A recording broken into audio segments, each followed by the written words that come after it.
وہ دونوں لڑکے اسٹیج پر ایک دوسرے کے بالمقابل روسٹرم کے پیچھے کھڑے تھے، مگر ہال میں موجود اسٹوڈنٹس کی نظریں ہمیشہ کی طرح ان میں سے ایک پر مرکوز تھیں۔ وہ دونوں ہیڈ بوائے کے انتخاب کے لیے کنویسنگ کر رہے تھے اور وہ پروگرام بھی اسی کا ایک حصہ تھا۔ دونوں کے روسٹرم پر ایک ایک پوسٹر لگا ہوا تھا، جن میں سے ایک پر ووٹ فار سالار اور دوسرے پر ووٹ فار فیضان لکھا تھا۔ اس وقت فیضان ہیڈ بوائے بن جانے کے بعد اپنے ممکنہ اقدامات کا اعلان کر رہا تھا، جبکہ سالار پوری سنجیدگی کے ساتھ اسے دیکھنے میں مصروف تھا۔ فیضان اسکول کا سب سے اچھا مقرر تھا۔ وہ اس وقت بھی اپنے جوش خطابت کے کمالات دکھانے میں مصروف تھا اور اسی برٹش لہجے میں بات کر رہا تھا جس کے لیے وہ مشہور تھا۔ بہترین ساؤنڈ سسٹم کی وجہ سے اس کی آواز اور انداز دونوں خاصے متاثر کن تھے۔ ہال میں بلا شبہ سکوت طاری تھا اور یہ خاموشی صرف اسی وقت ٹوٹتی جب فیضان کے سپورٹرز اس کے کسی اچھے جملے پر داد دینا شروع کرتے۔ ہال یکدم تالیوں سے گونج اٹھتا۔ آدھ گھنٹے بعد جب وہ اپنے لیے ووٹ کی اپیل کرنے کے بعد خاموش ہوا تو ہال میں اگلے کئی منٹ تالیاں اور سیٹیاں بجتی رہیں۔ ان تالیوں میں خود سالار سکندر بھی شامل تھا۔ فیضان نے ایک فاتحانہ نظر ہال پر اور سالار پر ڈالی اور اسے تالیاں بجاتے دیکھ کر اس نے گردن کے ہلکے سے اشارے سے اسے سراہا۔ سالار سکندر آسان حریف نہیں تھا، یہ وہ اچھی طرح جانتا تھا۔ اسٹیج سیکرٹری اب سالار کے لیے اناؤنسمنٹ کر رہا تھا۔ تالیوں کی گونج میں سالار نے بولنا شروع کیا، گڈ مارننگ فرینڈس۔ وہ ایک یک لمحہ ٹھہرا۔ فیضان اکبر ایک مقرر کے طور پر یقیناً ہمارے اسکول کا اثاثہ ہیں۔ میں یا دوسرا کوئی بھی ان کے مقابلے میں کسی اسٹیج پر کھڑا نہیں ہو سکتا۔ وہ ایک لمحہ کے لیے رکا۔ اس نے فیضان کے چہرے کو دیکھا جس پر ایک فخریہ مسکراہٹ ابھر رہی تھی، مگر سالار کے جملے کے باقی حصے نے اگلے لمحے اس کی مسکراہٹ کو غائب کر دیا۔ اگر معاملہ صرف باتیں بنانے کا ہو تو ہال میں ہلکی سی کھلکھلاہٹیں ابھریں۔ سالار کے لہجے کی سنجیدگی برقرار تھی، مگر ایک ہیڈ بوائے اور مقرر میں بہت فرق ہوتا ہے۔ مقرر کو باتیں کرنی ہوتی ہیں، ہیڈ بوائے کو کام کرنا ہوتا ہے۔ دونوں کے درمیان ٹاکر اور ڈوئر کا فرق ہوتا ہے۔ Great talkers are not great doers. Salar کے سپورٹرز کی تالیوں سے ہال گونج اٹھا۔ میرے پاس فیضان اکبر جیسے خوبصورت لفظوں کی روانی نہیں ہے، اس نے اپنی بات جاری رکھی۔ میرے پاس صرف میرا نام ہے اور میرا متاثر کن ریکارڈ، اور مجھے کنویسنگ کے لیے لفظوں کے کوئی دریا نہیں بہانے، مجھے صرف الفاظ کہنے ہیں۔ وہ ایک بار پھر رکا، trust me and vote for me. مجھ پر اعتماد کریں اور مجھے ووٹ دیں۔ اس نے شکریہ ادا کرتے ہوئے جس وقت اپنا مائک آف کیا، اس وقت ہال تالیوں سے گونج رہا تھا۔ 1 منٹ 40 سیکنڈ میں وہ اسی نپے تلے اور کیلکولیٹر انداز میں بولا جو اس کا خاصہ تھا، اور اسی 1.5 منٹ نے فیضان کا تختہ کر دیا تھا۔ اس ابتدائی تعارف کے بعد دونوں امیدواروں نے سوال اور جواب کا سلسلہ شروع ہوا تھا۔ سالار سکندر ان جوابات کو بھی اتنے ہی اختصار سے کام لے رہا تھا جتنا اس نے اپنی تقریر میں لیا تھا۔ اس کا سب سے طویل جواب 4 جملوں پر مشتمل تھا، جبکہ فیضان کا سب سے مختصر جواب بھی 4 جملوں پر مشتمل نہیں تھا۔ فیضان کی فصاحت و بلاغت جو پہلے اس کی خوبی سمجھی جا رہی تھی، اس وقت اسٹیج پر سالار کے مختلف جوابات کے سامنے چرب زبانی نظر آ رہی تھی، اور اس کا احساس خود فیضان کو بھی ہو رہا تھا۔ جس سوال کا جواب سالار ایک لفظ یا ایک جملے میں دیتا، اس کے لیے فیضان کو عادتاً تمہید باندھنی پڑتی، اور سالار کا اپنی تقریر میں اس کے بارے میں کہا ہوا یہ تبصرہ وہ وہاں موجود اسٹوڈنٹس کو کچھ اور صحیح معلوم ہوتا کہ ایک مقرر صرف باتیں کر سکتا ہے۔ سالار سکندر کو ہیڈ بوائے کیوں ہونا چاہیے؟ سوال کیا گیا۔ کیونکہ آپ بہترین شخص کا انتخاب چاہتے ہیں، جواب آیا۔ کیا یہ جملہ خود ستائشی نہیں ہے؟ اعتراض کیا گیا۔ نہیں، یہ جملہ خود شناسی ہے۔ اعتراض کو رد کر دیا گیا۔ خود ستائشی اور خود شناسی میں کیا فرق ہے؟ ایک بار پھر چبھتے ہوئے لہجے میں پوچھا گیا۔ وہی جو فیضان اکبر اور سالار سکندر میں ہے، سنجیدگی سے جواب دیا گیا۔ اگر آپ کو ہیڈ بوائے نہ بنایا تو آپ کو کیا فرق پڑے گا؟ فرق مجھے نہیں، آپ کو پڑے گا۔ کیسے؟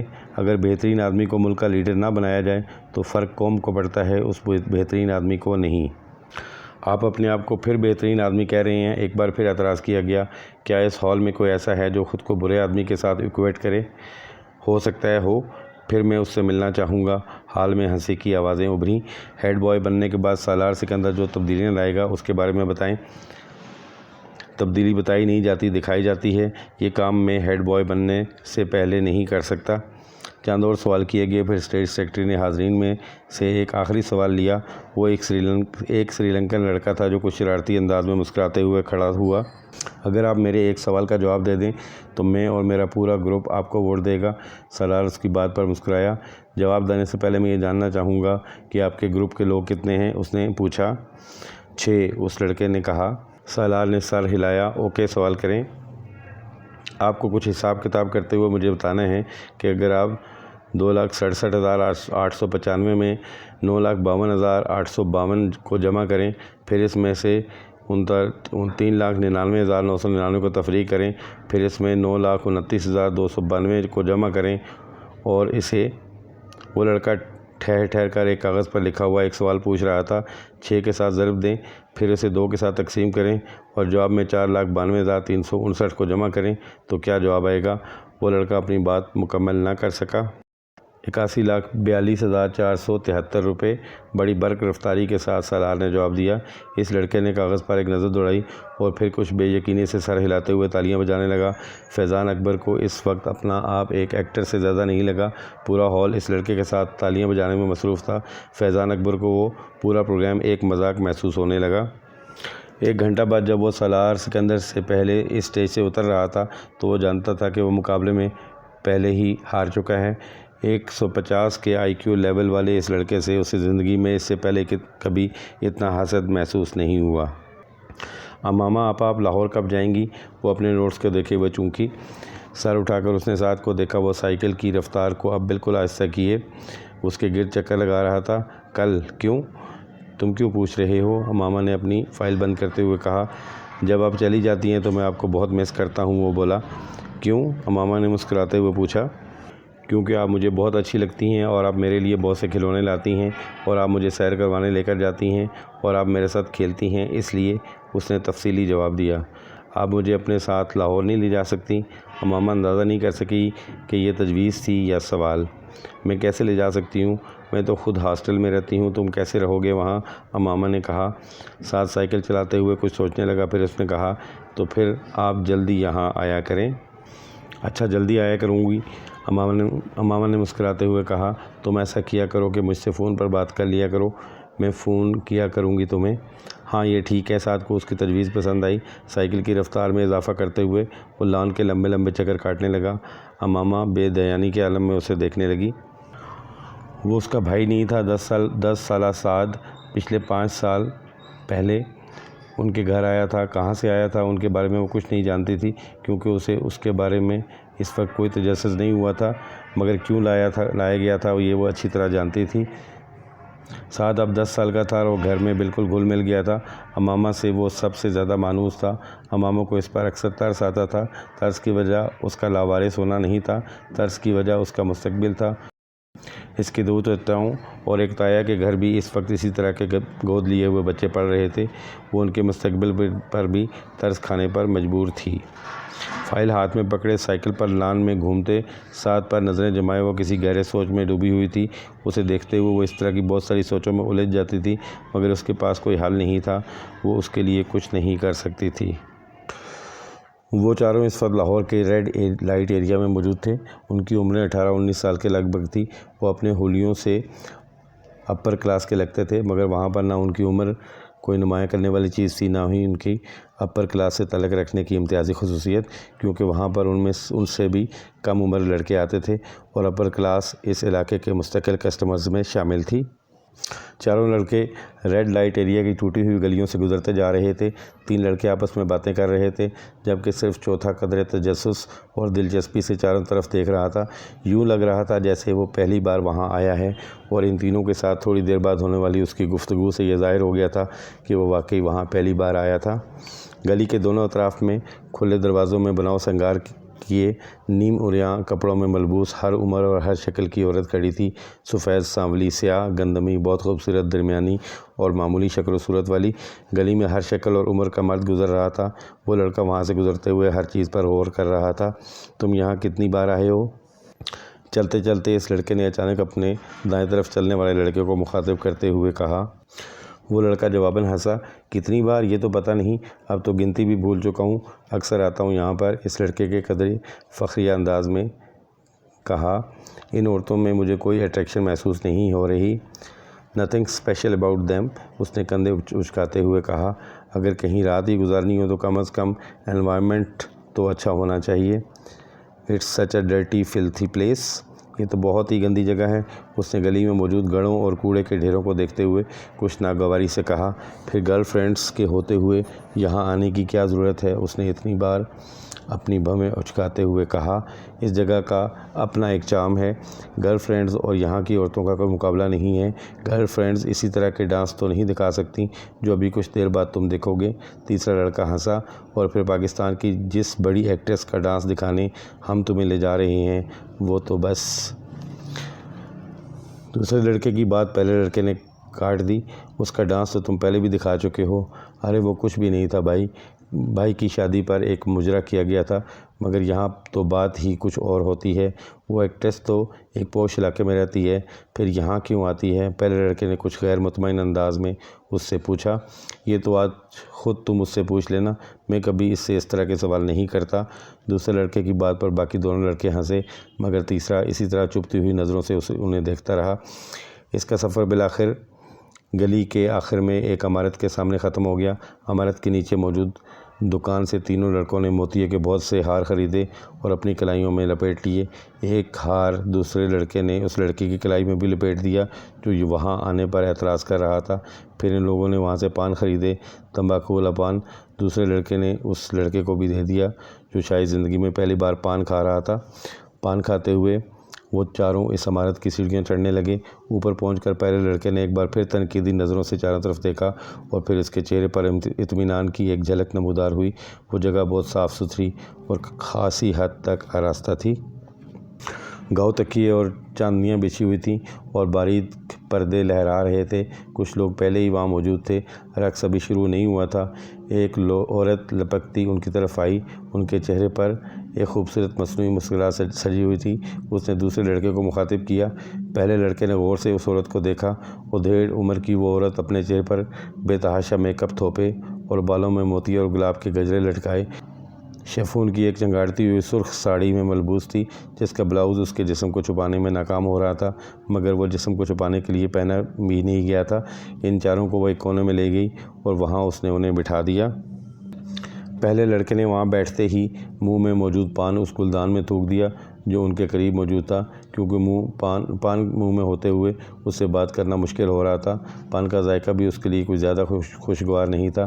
تینوں لڑکے وہاں بیٹھ کر مدھم آواز میں باتیں کرنے لگے جبکہ پہلا لڑکا اس ہال کے چاروں طرف موجود گاؤں تکیوں سے ٹیک لگائے ہوئے لوگوں کو دیکھتا رہا جن میں سے کچھ اپنے سامنے شراب کی بوتلیں اور نوٹوں کی گدیاں رکھے بیٹھے تھے.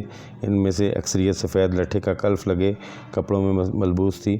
اس نے عید کے اجتماعات کے علاوہ آج پہلی بار کسی اور جگہ پر سفید لباس پہننے والوں کا اتنا بڑا اجتماع دیکھا تھا. خود وہ اپنے ساتھیوں کی طرح سیاہ جینز اور اسی رنگ کے آدھے بازوؤں والی ٹی شرٹ میں ملبوس تھا. اس کی عمر کے کچھ اور لڑکے بھی وہاں انہی کی طرح جینز اور ٹی شرٹ میں ملبوس تھے. تھوڑی دیر بعد ایک عورت اسی طرح چیختے چنگاڑتے رنگوں والے کپڑوں میں ملبوس وہاں آ کر ہال کے درمیان میں بیٹھ کر ایک غزل سنانے لگی. اس کے ساتھ کچھ سازندے بھی تھے. 2 غزلیں سنانے اور اپنے اوپر اچھالے جانے والے کچھ نوٹ اٹھا کر وہ خاصی خوش اور مطمئن واپس چلی گئی. اس کے جانے کے بعد فوراً ہی فلم انڈسٹری کی وہ ایکٹریس ہال میں داخل ہوئی اور ہال میں موجود ہر مرد کی نظر اس سے جیسے چپک کر رہ گئی. اس نے ہال میں باری باری چاروں طرف گھوم کر ہر ایک کو سر کے اشارے سے خوش آمدید کہا تھا. سازندوں کو اس بار کسی تکلیف کا سامنا نہیں کرنا پڑا تھا. کیسٹ پلیئر پر باری باری چند ہیجان انگیز گانے لگائے گئے تھے جن پر اس عورت نے اپنا رقص پیش کرنا شروع کیا تھا اور کچھ دیر پہلے کی خاموشی یکدم ختم ہو گئی تھی. چاروں طرف موجود مرد اس عورت کو داد و تحسین پیش کرنے کے ساتھ ساتھ شراب نوشی میں مصروف تھے. ان میں سے کچھ جو زیادہ پرجوش تھے وہ اٹھ کر اس ایکٹریس کے ساتھ ڈانس کرنے میں مصروف ہو جاتے. ہال میں واحد شخص جو اپنی جگہ پر کسی حرکت کے بغیر بے تاثر چہرے کے ساتھ بیٹھا تھا وہ وہی لڑکا تھا مگر اس کے باوجود یہ اندازہ لگانا مشکل نہیں تھا کہ وہ اس ایکٹریس کے رقص سے خاصا محظوظ ہو رہا تھا. تقریباً 2 گھنٹے بعد جب اس ایکٹریس نے اپنا رقص ختم کیا تو وہاں موجود آدھے سے زیادہ مرد اتنا غفیل ہو چکے تھے واپس گھر جانا ان کے لیے مسئلہ اس لیے نہیں تھا کیونکہ ان میں سے کوئی بھی گھر جانے کا ارادہ نہیں رکھتا تھا، وہ سب وہاں رات گزارنے آئے تھے۔ ان چاروں نے بھی رات وہاں گزاری۔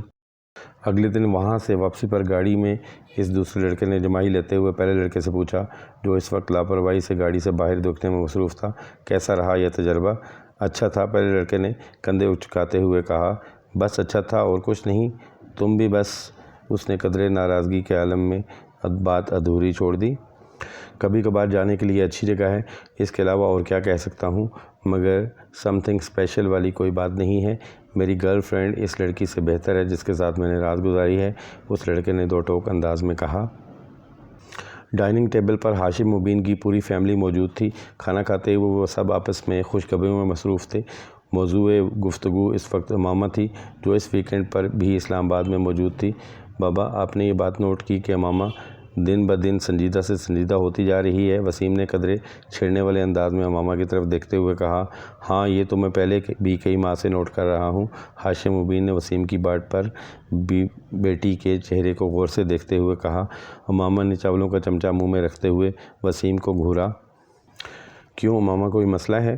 بابا، یہ بڑی فضول بات کرتا ہے اور آپ بھی خواہ اس کی باتوں میں آ رہے ہیں۔ میں اپنی اسٹڈیز کی وجہ سے مصروف اور سنجیدہ ہوں۔ اب ہر کوئی وسیم کی طرح نکامہ تو نہیں ہوتا۔ اس نے اپنے ساتھ بیٹھے وسیم کے کندھے پر کچھ ناراضگی سے ہلکا سا ہاتھ مارتے ہوئے کہا۔ بابا، آپ ذرا اندازہ کریں، میڈیکل کے شروع کے سالوں میں اس کا یہ حال ہے تو جب یہ ڈاکٹر بن جائے گی تب اس کا کیا حال ہوگا؟ وسیم نے امامہ کی تنبیہ کی پرواہ نہ کرتے ہوئے اس کا مذاق اڑایا۔ سالوں گزر جایا کریں گے۔ مس امامہ ہاشم کو مسکرائے ہوئے ڈائننگ ٹیبل پر موجود لوگوں کے چہروں پر مسکراہٹ دوڑ گئی۔ ان دونوں کے درمیان نوک جھونک ہمیشہ ہی رہتی تھی۔ بہت کم مواقع ہوتے تھے جب وہ دونوں اکٹھے ہوں اور ان کے درمیان آپس میں جھگڑا نہ ہو۔ مستقل بنیادوں پر ہوتے رہنے والے ان جھگڑوں کے باوجود امامہ کی سب سے زیادہ دوستی بھی وسیم کے ساتھ ہی تھی۔ اس کی وجہ شاید ان کے اوپر تلے کی پیدائش بھی تھی۔ اور آپ تصور کریں، اس بار امامہ نے اپنی بال مکمل نہیں کرنے دی۔ اس نے اس کے کندھے پر پوری قوت سے مکہ مارا۔ وسیم پر کچھ زیادہ اثر نہیں ہوا۔ ہمارے گھر میں ایک ڈاکٹر کے ہاتھ میں شفا کے سوا اور کیا ہو سکتا ہے؟ آپ اس کا مظاہرہ دیکھ رہے ہیں۔ اس سے آپ یہ بھی اندازہ لگا سکتے ہیں کہ آج کل کے ڈاکٹرز وارڈ میں مریضوں کے ساتھ کیا سلوک کرتے ہوں گے۔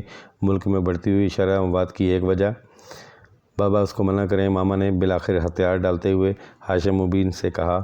وسیم، ہاشم مبین نے اپنی مسکراہٹ ضبط کرتے ہوئے وسیم کو جھڑکا۔ وہ بڑی سعادت مندی سے فوراً خاموش ہو گیا۔ اس نے پورے لفافے کو گرائنڈر میں خالی کر دیا اور پھر اسے بند کر کے چلا دیا۔ خانسامہ اسی وقت اندر آیا۔ چھوٹے صاحب لائیں، میں آپ کی مدد کر دوں؟ وہ ان کی طرف بڑھا مگر اس نے ہاتھ کے اشارے سے اسے روک دیا۔ نہیں، میں خود کر لیتا ہوں، تم مجھے دودھ کا ایک گلاس دے دو، اس نے گرائنڈر آف کرتے ہوئے کہا۔ خانسامہ ایک گلاس میں دودھ لے کر اس کے پاس چلا آیا۔ دودھ کے آدھے گلاس میں اس نے گرائنڈر میں موجود تمام پاؤڈر ڈال دیا اور ایک چمچہ سے اسے اچھی طرح ہلانے لگا۔ پھر ایک ہی سانس میں وہ دودھ پی گیا۔ کھانے میں آج کیا پکایا ہے تم نے؟ اس نے خانسامہ سے پوچھا۔ خانسامہ نے کچھ ڈشز گنوانی شروع کر دیں۔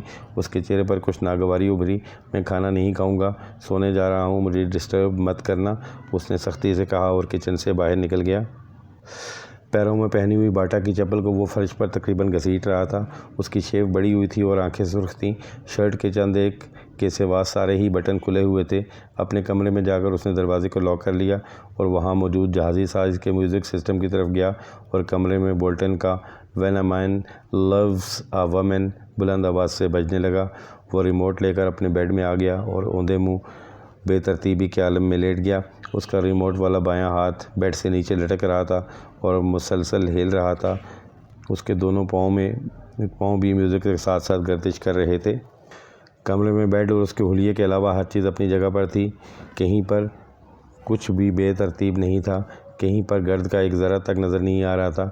میوزک سسٹم کے پاس موجود دیواری شیلف میں تمام آڈیو اور ویڈیو کیسٹس بڑے اچھے طریقے سے لگی ہوئی تھیں۔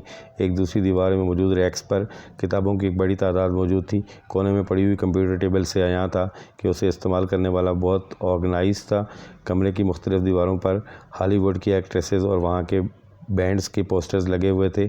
باتھ روم کے دروازے اور کمرے کی کھڑکیوں کے شیشوں کو پلے بوائے میگزین سے کاٹی گئی کچھ ماڈلز کی نیوڈ تصویروں سے سجایا گیا تھا۔ کمرے میں پہلی بار داخل ہونے والا دروازہ کھولتے ہی بہت بری طرح چونکا کیونکہ بالکل سامنے کھڑکیوں کے شیشوں پر موجود وہ تصویروں چند لمحوں کے لیے دیکھنے والوں کو تصویریں نہیں بلکہ اصلی لڑکیاں نظر آتی تھیں۔ ان تصویروں کو وہاں لگاتے ہوئے ترتیب کا خاص خیال رکھا گیا تھا۔ میوزک سسٹم جس دیوار کے ساتھ موجود تھا اسی دیوار کے ایک کونے میں دیوار پر ایک الیکٹرک گٹار لٹکایا گیا تھا اور اسی کونے میں ایک کی بورڈ بھی سٹینڈ پر رکھا ہوا تھا۔ دیوار پر گٹار سے کچھ فاصلے پر پکولو، فلوٹ اور اوبیو بھی لٹکائے گئے تھے۔ اس کمرے کے مکین کو یقیناً میوزک کے سے گہری دلچسپی تھی۔ بیڈ کے سامنے والی دیوار پر موجود کیبنٹ میں ٹی وی موجود تھا اور اسی کیبنٹ کے مختلف خانوں میں مختلف ٹرافیز اور شیلڈز پڑی ہوئی تھیں۔ کمرے کا چوتھا کونا بھی خالی نہیں تھا۔ وہاں دیوار پر مختلف ریکٹس لٹکے ہوئے تھے۔ ان میں سے ایک ٹینس کا تھا اور 2 اسکواش کے۔ ان ریکٹس کو دیوار پر لٹکانے سے پہلے نیچے پوسٹرز لگائے گئے تھے اور پھر ریکٹس اس طرح لٹکائے گئے تھے کہ یوں لگتا تھا وہ ریکٹس ان کھلاڑیوں نے پکڑے ہوئے ہوں۔ ٹینس کے ریکٹ کے نیچے گبریلا اسپارٹینی کا پوسٹر تھا، جبکہ اسکواش کے ایک ریکٹ کے نیچے جہانگیر خان کا پوسٹر تھا، جبکہ دوسرے ریکٹ کے نیچے روڈنی مارٹن کا۔ کمرے میں واحد جگہ جہاں بے ترتیبی تھی وہ ڈبل بیڈ تھا جس پر وہ لیٹا ہوا تھا۔ سلک کی بیڈ شیٹ پر بری طرح سلوٹ زدہ تھی اور اس پر ادھر ادھر چند پورنوگرافی کے غیر ملکی میگزین پڑے تھے جن میں پلے بوائے نمایاں تھا۔ بیڈ پر ایک پیپر کٹر اور کاغذ کی کچھ چھوٹی چھوٹی قطریں بھی پڑی ہوئی تھیں۔ یقیناً کچھ دیر پہلے وہ ان میگزین سے تصویریں کاٹ رہا تھا۔ چیونگمز کے کچھ ریپر بھی توڑے مڑے بیڈ پر ہی پڑے ہوئے تھے۔ ڈن ہل کا ایک پیکٹ اور لائٹر بھی ایش ٹرے کے ساتھ بیڈ پر ہی پڑا تھا، جبکہ سلک کی سفید اور چمکدار بیڈ شیٹ پر کئی جگہ ایسے نشان تھے جیسے وہاں پر سگریٹ کی راکھ بھی تھی۔ کافی کا ایک خالی مگ بھی بیڈ پر پڑا ہوا تھا اور اس کے پاس ایک ٹائی اور ریسٹ واچ بھی تھی۔ ان سب چیزوں سے کچھ فاصلے پر سرہانے ایک موبائل پڑا تھا جس پر یکدم کوئی کال آنے لگی۔ بیڈ پر اوندھے منہ لیٹے ہوئے وہ نوجوان اب شاید نیند کے عالم میں تھا، کیونکہ موبائل کی بیپ پر اس نے سر اٹھائے بغیر اپنا بایاں ہاتھ بیڈ پر موجود ادھر ادھر پھیرتے ہوئے جیسے موبائل کو تلاش کرنے کی کوشش کی، مگر موبائل اس کے ہاتھ کی رسائی سے بہت دور تھا۔ اس پر مسلسل کال آ رہی تھی۔ کچھ دیر اسی طرح ادھر ادھر ہاتھ پھیرنے کے بعد اس کا ہاتھ ساکت ہو گیا۔ شاید اب وہ واقعی سو چکا تھا، کیونکہ اس کے تھرکتے پیر رک گئے تھے۔ موبائل پر اب بھی کال آ رہی تھی۔ بیڈ سے باہر نکلے ہوئے اس کے بائیں ہاتھ میں پکڑا ہوا ریموٹ یکدم اس کی گرفت سے نکل کر نیچے کارپیٹ پر جا گرا۔ مائیکل بولٹن کی آواز ابھی بھی کمرے میں گونج رہی تھی، "When a man loves a woman"۔ پھر یکدم کمرے کی دروازے پر کسی نے دستک دی۔ پھر دستک کی یہ آواز بڑھتی ہی گئی۔ موبائل کی کال ختم ہو چکی تھی۔ دروازے پر دستک دینے والے ہاتھ بڑھتے گئے۔ وہ بیڈ پر اوندھے منہ بے حس و حرکت پڑا ہوا تھا۔ "ڈونٹ ٹیل می اماما، کیا تم واقعی انگیجڈ ہو؟" زینب کو جویریہ کا انکشاف جیسے کرنٹ لگا۔ اماما نے ملامتی نظروں سے جویریہ کو دیکھا جو پہلے ہی معذرت خانہ انداز میں اسے دیکھ رہی تھی۔ "اسے نہیں، مجھے دیکھ کر بتاؤ، کیا تم واقعی انگیجڈ ہو؟" زینب نے اس بار اسے جھڑکتے ہوئے کہا۔ "ہاں، مگر یہ اس قدر غیر معمولی اور حیرت انگیز واقعہ تو نہیں، تم اس پر اس قدر ری ایکٹ کر رہی ہو"۔ اماما نے بڑی رسانیت سے کہا۔ وہ سب لائبریری میں بیٹھی ہوئی تھیں اور اپنی طرف سے حتی المقدور کوشش کر رہی تھیں کہ سرگوشے میں باتیں کریں۔ "مگر تمہیں ہمیں بتانا تو چاہیے تھا، آخر راز میں رکھنے کی کیا ضرورت تھی؟" اس بار رابعہ نے کہا۔ "راز میں تو نہیں رکھا، بس یہ کوئی اتنا اہم واقعہ نہیں تھا کہ تمہیں بتاتی، اور پھر تم لوگوں سے میری دوستی تو اب ہوئی ہے جب کہ اس منگنی کو کئی سال گزر چکے ہیں"۔ اماما نے وضاحت کرتے ہوئے کہا۔ "کئی سال سے تمہاری کیا مراد ہے؟ میرا مطلب ہے 2-3 سال"۔ "پھر بھی اماما، بتانا تو چاہیے تھا تمہیں"۔ زینب کا اعتراض ابھی بھی اپنی جگہ پہ قائم تھا۔ اماما نے مسکراتے ہوئے زینب کو دیکھا۔ "اب کروں گی تو کسی اور کو بتاؤں یا نہ بتاؤں، تمہیں ضرور بتاؤں گی"۔ "ویری فنی"، زینب نے اسے گھورتے ہوئے کہا۔ "اور کچھ نہیں تو تم ہمیں کوئی تصویر وغیرہ ہی لا کر دکھا دو، موصوف کی ہے کون، نام کیا ہے، کیا کرتا ہے"۔ رابعہ ہمیشہ کی طرح ایک ہی سانس میں سوال در سوال کرتی گئی۔ "فرسٹ کزن ہے، اسجد نام ہے"۔ اماما نے رک کر کچھ سوچتے ہوئے کہا۔ "MBA کیا ہے اس نے اور بزنس کر رہا ہے"۔ "شکل و صورت کیسی ہے"، اس بار زینب نے پوچھا۔ اماما نے غور سے اس کے چہرے کو دیکھا۔ "ٹھیک ہے"۔ "ٹھیک ہے، میں تم سے پوچھ رہی ہوں، لمبا ہے، ڈارک ہے، ہینڈسم ہے"۔ اس بار اماما مسکراتے ہوئے کچھ کہے بغیر زینب کو دیکھتی رہی۔ امامہ نے اپنی پسند سے یہ منگنی کی ہے، وہ اچھا خاصا گڈ لکنگ ہے۔ جویریہ نے اس بار امامہ کی طرف جواب دیتے ہوئے کہا، ہاں ہمیں اندازہ کر لینا چاہیے تھا، آخر وہ امامہ کا فرسٹ کزن ہے۔ اب امامہ تمہارا اگلا کام یہ ہے کہ تم ہمیں اس کی تصویر لا کر دکھاؤ۔ زینب نے کہا، نہیں، اس سے پہلے کا ضروری کام یہ ہے کہ تم ہمیں کچھ کھلانے پلانے لے چلو۔ رابعہ نے مداخلت کرتے ہوئے کہا، فی الحال تو یہاں سے چلیں، ہاسٹل جانا ہے مجھے۔ امامہ یکدم اٹھ کر کھڑی ہو گئی تو وہ بھی اٹھ گئیں۔ ویسے جویریہ، تم نے یہ بات پہلے کیوں نہیں بتائی؟ ساتھ چلتے ہوئے زینب نے جویریہ سے پوچھا۔ اب بھائی امامہ نہیں چاہتی تھی، اس لیے میں نے کبھی اس موضوع پر بات نہیں کی، جویریہ نے معذرت خانہ انداز میں کہا۔ امامہ نے مڑ کر ایک بار پھر جویریہ کو گھورا، اس کی نظروں میں تنبیہ تھی۔ امامہ کیوں نہیں چاہتی تھی؟ میری منگنی ہوئی ہوتی تو میں شور مچاتی ہر جگہ، وہ بھی اس صورت میں جب یہ میری اپنی مرضی سے ہوتی، زینب نے بلند آواز سے کہا۔ امامہ نے اس بار کسی رد عمل کا اظہار نہیں کیا۔